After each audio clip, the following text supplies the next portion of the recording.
Alors j'en viens à ma deuxième partie, parce que sinon je vais prendre toute la place et empêcher Victor de parler, donc ça c'est pas du tout le but. Juste je voulais dire, ces auteurs, donc je n'en ai envisagé que 3, mais voilà, on peut se demander, est-ce qu'ils sont représentatifs finalement de la mentalité grecque dans son ensemble? Est-ce qu'ils sont représentatifs de la façon dont les Grecs s'imaginer les autres cultures, ou seulement représentatifs d'eux-mêmes? Chez Hérodote, on a effectivement quelqu'un qui est vraiment ouvert aux autres, qui s'est vraiment fait ethnologue. Mais c'est intéressant pour nous de regarder du côté des sources iconographiques, parce que finalement, elles sont souvent, en tout cas pour une bonne partie d'entre elles, antérieures à ces premières sources que j'évoquais, et puis peut-être aussi davantage représentatifs aussi des goûts du public. Les peintres sur vase, ils représentent des scènes parce qu'ils ont envie que leur vase soit acheté. Hein, ils ne font pas ça simplement pour exprimer leurs préoccupations personnelles. C'est vraiment quelque chose qui tend à viser un public. Alors, j'aurais pu parler, mais ça aurait été encore plus long, du fait que dans l'art officiel, dans l'art monumental, on s'est mis à représenter les Perses par des moyens détournés, notamment à travers les Amazones. Les Amazones sont finalement quelque chose qui permet d'évoquer les Perses, et aussi les géants dans la gigantomachie sur les frises du Parthénon, ça se voit assez bien. Mais je voulais me focaliser finalement sur des représentations non plus populaires, celles sur des vases. Et on a alors ces premières représentations, ces représentations, disons, ethniques, elles vont nous montrer alors des Égyptiens, des Scythes, des Thraces, des Perses. J'avais commencé par les Égyptiens, même si ce ne sont pas les premiers à apparaître. Et en fait, ce sont les Scythes d'abord qui apparaissent sur un vase qui date d'environ 565 avant notre ère. Mais comme j'ai parlé tout à l'heure de Busiris et de son histoire avec Héraclès, je vais justement développer un petit peu là-dessus. Alors, juste, je déroule encore quelques lignes de texte et puis on va passer aux images.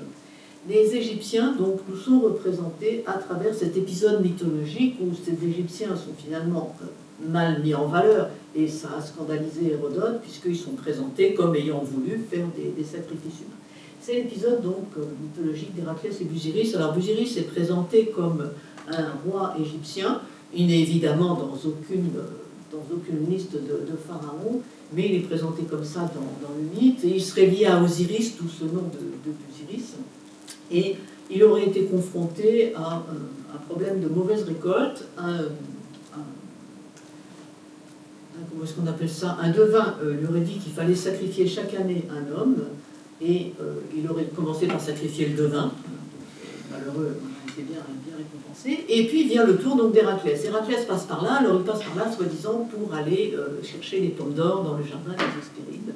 Mais il y a beaucoup d'épisodes qui sont rajoutés sur ce déplacement vers le jardin des Hespérides. Donc il s'arrête en Égypte et il se trouve donc capturé par les Égyptiens, et Busiris donc veut le sacrifier et le mener carrément sur un autel. Donc c'est un épisode qui est souvent représenté sur les vases. On en a une quarantaine de représentations avec des Égyptiens qui présentent des types ethniques différents. Il y a des Égyptiens manifestement plutôt africains et des Égyptiens plutôt à la peau claire. Alors bon, j'avais mis quelques considérations sur Hérodote qui nous parle des Éthiopiens d'Égypte. Je passe assez rapidement. Ces Éthiopiens d'Égypte n'ont pas été vraiment conquis par Cambyse, donc le roi des Perses qui fait cette conquête de l'Égypte en 525 avant notre ère. Mais ils avaient accepté d'être présents dans l'armée de Xerxès, puis dans celle de Mardonios, dans la deuxième guerre médique. Cela dit, l'iconographie semble bien être en partie antérieure à cette date de la conquête de l'Égypte en 525 avant notre ère. Donc il y a un épisode qui s'est développé, cet épisode mythologique, on ne sait pas très bien pourquoi, mais si on peut avoir quand même une idée, et qui est représenté. Alors, dans les sources littéraires, cet épisode mythologique, il apparaît dans le titre que l'on a d'un drame satirique d'Euripide. Euripide, c'est un contemporain d'Hérodote. C'est probablement pour ça qu'Hérodote s'est insurgé. Est-ce qu'il a vu lui-même cette représentation du drame satirique d'Euripide? Est-ce qu'il en a entendu parler? Et on sait qu'Euripide est effectivement quelqu'un qui joue beaucoup avec les mythes, qui les réécrit dans des sens différents. Et ça nous met qu'au 5e siècle avant notre ère. Est-ce que c'est la conquête de l'Égypte par Cambyse qui a fait qu'on s'est intéressé à l'Égypte? Je pense que c'est plus ancien que ça, et les vases, effectivement, les premiers à nous montrer cette iconographie sont plus anciens, et très probablement il y a une connaissance. Alors est-ce que le mythe lui-même mettait en scène Busiris, en tout cas effectivement un personnage qui est présenté comme roi, et par ailleurs on doit avoir plutôt des Grecs qui ont voulu représenter les Égyptiens parce qu'ils les connaissaient, et parce qu'ils les connaissaient par le comptoir de Naucratis qui est installé en fait en Égypte depuis bien plus longtemps, 525, et qui justement a eu à souffrir de cette conquête de l'Égypte par les Perses. Alors le vase qui est peut-être le plus ancien, mais voilà, il est en concurrence avec un autre, c'est une hydrie. Alors qu'on appelle une hydrie de Caérée parce qu'on a un groupe comme ça de ces hydries, donc c'est des vases pour transporter de l'eau. Ces hydries, on les a trouvées effectivement dans cette ville étrusque de Caérée, donc ça fait un groupe particulier, mais manifestement ce sont des peintres ioniens, alors peut-être deux peintres, on a d'abord pensé qu'il n'y en avait qu'un, peut-être deux peintres, parfois on les présente comme des frères, qui sont à l'origine de cette petite série qui s'étale sur à peu près une trentaine d'années, entre 530 et 500 avant notre ère, avec donc des représentations assez particulières, très vivantes. Et ici, on a beaucoup insisté sur cette représentation. Alors, les noms ne sont pas donnés, mais on aurait le grand personnage ici, qui serait évidemment Héraclès, qui s'est dégagé de l'autel sur lequel on a voulu le sacrifier, l'autel est ici, et qui attrape évidemment ses ennemis, qui est beaucoup plus grand qu'eux, qui les attrape, qui les balance, et qui leur marche dessus. Et comme l'a remarqué Bornemann, en fait, Héraclès ne se comporte pas ici en Héraclès, il se comporte plutôt comme pharaon sur certains reliefs. Et ça serait plutôt quelque chose qui aurait été inspiré par des reliefs égyptiens. Et ce qui fait penser aussi à ce qui fait penser aussi à un peintre qui aurait pu voir justement des reliefs égyptiens et des Égyptiens eux-mêmes, c'est aussi l'Uréus que vous voyez ici. Ici, c'est Busiris qui est censé être tombé en bas de l'autel, et il a, lui, voilà, quelque chose sur le front qui doit être l'Uréus de la couronne des pharaons égyptiens. On a insisté aussi sur les franges des tuniques de ces personnages. Alors, avec des faciès un peu particuliers, certains ont la peau plus claire, vous voyez, mais Héraclès lui-même est représenté en noir, en fait, c'est des figures noires. Mais on se dit qu'en effet, le peintre ici a pu, en tant qu'ionien, être passé par le comptoir de Naucratis en Égypte, avoir découvert l'Égypte à d'autres endroits aussi, avant d'aller en Étrurie, où il s'est installé comme peintre. Et le revers du vase, alors que normalement je n'ai pas le droit de vous montrer, parce qu'il est sur le site donc, du Kunsthistorisches Museum de Vienne, mais nous montre voilà, d'autres assistants de Busiris et des prêtres qui ont un faciès nettement plus africain, vous voyez, et des cheveux crépus. Donc un vase assez intéressant qui nous montre aussi une connaissance, effectivement, d'ethnies qui sont quand même très éloignées des Grecs, mais pas si éloignées que ça, si on se dit qu'en effet, certains ont pu fréquenter le comptoir de Naucratis et le reste de l'Égypte. On a alors, je disais, ce vase-là, qui date donc, j'ai mis vers 530-510, alors dans l'univers des formes, où j'ai repris cette illustration, on le date même vers 540. Sur le site du musée de Vienne, on le date vers 510, probablement pour coller davantage à la chronologie de la conquête de l'Égypte par les Perses, mais ce n'est pas nécessaire. On a une chronologie un peu flottante. On a très probablement un autre vase, un vase athénien cette fois, qui doit dater de 540-530 avant notre ère, et qui représente alors des Égyptiens quand même nettement moins caractérisés ethniquement. Donc oui, on a dû avoir une information, mais le peintre n'a probablement pas vu lui-même des Égyptiens. Il y en a peut-être un qui a des cheveux crépus, mais ils sont représentés comme le peintre représenterait des Athéniens. Donc c'est les deux seules représentations en figure noire qui sont les vases les plus anciens. Et après, on passe à des représentations en figure rouge. Je ne vous ai mis que celle-ci, qui fait partie quand même des plus anciennes de la série. On est donc à la fin du VIe siècle, vers 510-500. Et vous avez là, ici, donc, un Héraclès plus conforme à l'image d'Héraclès. Donc on a vraiment l'impression que là, le peintre a entendu parler de cette histoire, sait qu'il faut représenter les Égyptiens un peu différemment de la façon dont il représenterait des Grecs, mais voilà, il n'a manifestement pas vu, lui, de relief égyptien, et il fait ce qu'il peut, hein, vous voyez, avec en plus des costumes qui n'ont rien de particulièrement égyptien, avec des instruments de musique qui font songer à des instruments grecs. On a là le joueur de double flûte Olos qui porte justement la courroie qui permet à Lolette de placer son instrument. Donc, même chose pour la corbeille à sacrifice. Donc, on a des éléments qui sont complètement grecs, mais dans une scène où on a un petit peu d'exotisme avec ces personnages avec une tête un petit peu différente. Mais pour le reste, donc, on a bien l'impression que là, le peintre représente un épisode, alors, où c'est Héraclès évidemment qui triomphe des ennemis, où on veut effectivement montrer l'exploit d'Héraclès, mais sans connaissance particulière, je pense, des Égyptiens eux-mêmes.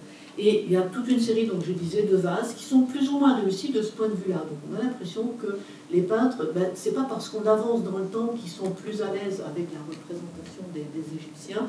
Il y a des hauts et des bas dans leur façon d'interpréter cette scène. Alors, je voulais aussi évoquer quelques représentations de sites. Je ne parlerai en fait que des plus anciennes sur le vase François. Le vase François est un vase qui n'est pas si grand que ça, il fait 70 cm de hauteur à peu près, un cratère avec des représentations de la légende d'Achille essentiellement. Et sur la face A, le premier registre, on a la chasse au sanglier de Calydon, où Achille lui-même n'était pas présent, mais son père Péleus, qu'on va représenter ici, Pélée, donc à côté de Méléagre, qui était le fils du roi local. La chasse est censée se dérouler donc en Étolie. Calydon, c'est en Étolie. La chasse donc, est censée se dérouler en Étolie, et avec donc des héros venus des environs, mais parfois d'un petit peu plus loin. Et il y a une seule femme, c'est Atalante, qui combat aux côtés de Mélanion. Il y aura une histoire ensuite entre Atalante et Mélanion à la lutte, etc. Mais ce qui m'intéresse ici, c'est dans cette scène mythologique, donc de la chasse au sanglier de Calydon, c'est cette scène, c'est quelques personnages qui sont représentés comme des archésites. Alors, tous les autres sont plutôt des pics, donc des javelots ou des pics comme vous préférez, attaquent cet énorme sanglier de Calydon qui, vous voyez, a déjà fait des ravages. Là, il y a un chien qui est en train de perdre ses entrailles. Et puis, au milieu, donc, on a trois archers qui sont tous représentés avec ce bonnet pointu. Alors ici, l'archer s'appelle Euthymakos, mais on en a deux autres que vous apercevez ici. Donc là, on a la partie droite de cette scène, et donc tous ceux qui sont avec leur pique ou leur lance. Et puis encore donc un archer, et un autre ici. Et le deuxième archer s'appelle Chimérios. Et Chimérios, c'est le cimérien, donc du Bosphore cimérien, donc au nord de la mer Noire. C'est du côté où ça chauffe quand même un petit peu en ce moment. Enfin, ça chauffe quand même un peu plus, pardonnez-moi cette formulation, mais on est évidemment ici en Ukraine et dans la zone particulièrement de combat. Donc le Bosphore cimérien, oui, ça fait nommer ce personnage, Chimérios, et vous avez encore un autre archer ici, et son nom est là, c'est Toxamis. Alors Toxamis, on a rapproché ça de noms qui finissent en mis, qui seraient des noms effectivement scythes, mais c'est surtout, dans Toxamis, vous avez Toxane qui renvoie à l'arc. Donc Toxamis, c'est vraiment l'archer, mais l'archer scythe avec la finale de son nom, donc Toxamis. Et ce qui est intéressant aussi, c'est que finalement, ces archers, les noms de certains de ces archers, alors on ne retrouve pas dans les autres représentations de la chasse au sanglier de Calydon, notamment une qui se trouve sur une coupe qui est à l'unique et qui s'inspire beaucoup du vase François parce qu'elle représente cette scène-là d'un côté et de l'autre côté la scène qui est sur le revers du vase avec Thésée et l'épisode du Minotaure. Donc on a une coupe qui s'inspire beaucoup de ce vase-là, mais où il n'y a pas d'archer, il n'y a que des gens avec des lances et des piques. Donc il y a manifestement une intention de la part de Clytias, qui est le peintre de ce vase François, à un moment où les Athéniens commencent à avoir des relations effectivement avec le nord de la mer Égée et aussi avec la mer Noire. Pardon. Et donc des archers qui pouvaient venir de là. Alors ici, ils sont étonnants, c'est des noms grecs au milieu de héros grecs, mais ils représentent en effet très probablement, c'est une façon de transposer la présence aussi de ces premiers archers scythes, probablement qu'est-ce que je voulais ajouter aussi? Oui, on s'est demandé pourquoi aussi la présence de ces archers scythes, alors que dans les représentations de la même scène, on ne les voit pas ensuite. Il y a probablement aussi le fait que, comme le vase est à la gloire d'Achille, et qu'Achille est énormément honoré. Il y a pas mal de cultes d'Achille. On s'en est aperçu par le biais de l'archéologie, des textes, mais surtout de l'archéologie en mer Noire. Il y a probablement un lien avec ça. Ces combattants de la mer Noire, finalement, sont là parce que c'est Pélée, le père d'Achille, qui est en... Donc voilà, là je vous ai mis les trois archers, Euthymakos, donc Chimérios, celui qu'on voit le mien, le moins, et Toxamis. Ils ont, vous voyez, ils sont finalement, Euthymakos est équipé comme les autres, il y a juste la tunique de Chimérios et de Toxamis qui est un petit peu différente, mais le bonnet, bien évidemment. Je passe très rapidement, et c'est promis, Victor, je vais bien te laisser la parole. On nous représente aussi, à l'occasion des traces sur les vases, donc ici, un cratère en cloche qui se trouve au Metropolitan Museum de New York. Alors le prétexte c'est pour représenter en fait Orphée, hein, c'est le poète Orphée qui est installé là, qui est parti en Thrace, donc il y a forcément une femme Thrace avec sa faucille, et puis le personnage, l'homme Thrace avec un manteau, un bonnet particulier. On représente aussi des cavaliers athéniens qui ont finalement cet équipement-là, la Zeira, donc le manteau Thrace, l'anopéké, le bonnet en peau de fourrure de renard. Les Perses, bien sûr, alors des Perses, on en a quelques-uns, on a des représentations de Perses dans des scènes de combat. Après, justement, les guerres médiques, là, je vous ai mis cet exemple qui est peut-être le plus connu, l'intérieur, donc le médaillon intérieur d'une troupe, alors qu'on représente parfois comme illustrant la bataille de Marathon, mais en fait, il y a des cavaliers à l'extérieur, donc on peut se demander si c'est bien de la bataille de Marathon qu'il est question, ou si c'est plus générique que ça. Cette coupe, elle date des environs de 480 avant notre ère, et on a là donc finalement donc le Perse, oui bien sûr, alors il est représenté comme Hérodote les évoque, peut-être pas pour l'armement, mais avec en effet les anaxirides, avec cette tiare particulière qui s'affaisse vers l'avant. Oui, il est en train d'être dominé par le grec, mais voilà, on sent bien que c'est un combattant qui est respectable et qui est à la hauteur du grec qu'il a. On a d'autres représentations de Perses, alors beaucoup, une petite dizaine groupées après les guerres médiques, et puis des représentations qui finalement les confondent plutôt avec les Amazones, où vont leur substituer les Arimas, quand même, ces bêtes fantastiques sur la fin du 5e siècle. Alors je finis quand même avec ce lécite que je vous ai montré au début. Donc un lécite, c'est un vase à parfum. Aribalisque, c'est la forme qu'il a parce qu'il est globulaire, donc de la fin du 5e siècle avant notre ère. On a discuté pour savoir qui était représenté, mais voilà, on a vraiment une espèce de scène de genre avec ce personnage, alors qui est interprété en général ou bien comme le roi perse ou bien comme la satrape perse, assis donc sur un chameau, entre les deux bosses du chameau, très réaliste, vous voyez, hein. Il y a un siège, il y a une partie pour déposer ses pieds, et puis il s'équilibre avec sa main droite, et il est précédé alors par quelqu'un qui tient le licol du chameau, mais aussi un personnage, donc un jeune homme qui tient un éventail, une danseuse avec un tympanone, un autre qui joue de la lyre, un personnage qui danse, alors ça serait la danse de l'oklasmos. De l'autre côté du vase, vous avez la figure symétrique, figure symétrique aussi avec un qui joue de la cithare, une autre danseuse au tympanone, et puis donc un porteur de torche. Alors, on a beaucoup discuté, est-ce que ce vase représente vraiment un Perse? Est-ce que c'est le roi perse? Est-ce que c'est un satrape? Est-ce que ce serait Sabassios, qui est un dieu d'origine phrygienne, qu'on compare souvent à Dionysos? Il y a un auteur, un savant, qui a voulu y voir une représentation de Dionysos lui-même, mais un Dionysos qui viendrait d'Orient. Alors, de toute façon, on discute beaucoup pour savoir d'où est finalement originaire Dionysos, qui est quand même présent déjà dans les tablettes mycéniennes au 2e millénaire avant notre ère. C'est quand même plutôt, on voit une scène, ne serait-ce que par le chameau, quelques vases avec des chameaux. On a voulu représenter, oui, ces étrangers. Alors bien sûr, c'est l'exotisme, mais on est quand même à une époque, 410-400, où on n'est pas débarrassé des Perses, où les Perses, justement, sont revenus dans les affaires grecques, dans la fin de la guerre du Péloponnèse. À partir de 407, ils financent quand même les bateaux des Spartiates contre les Athéniens. Et là, vous avez un vase produit. Donc, des représentations d'étrangers, vous voyez, qui sont certes marqué par l'exotisme, par la volonté aussi de représenter l'adversaire, mais un adversaire qui est parfois représenté dans sa diversité culturelle. Mais plus, voilà, cette fois, je m'arrête vraiment.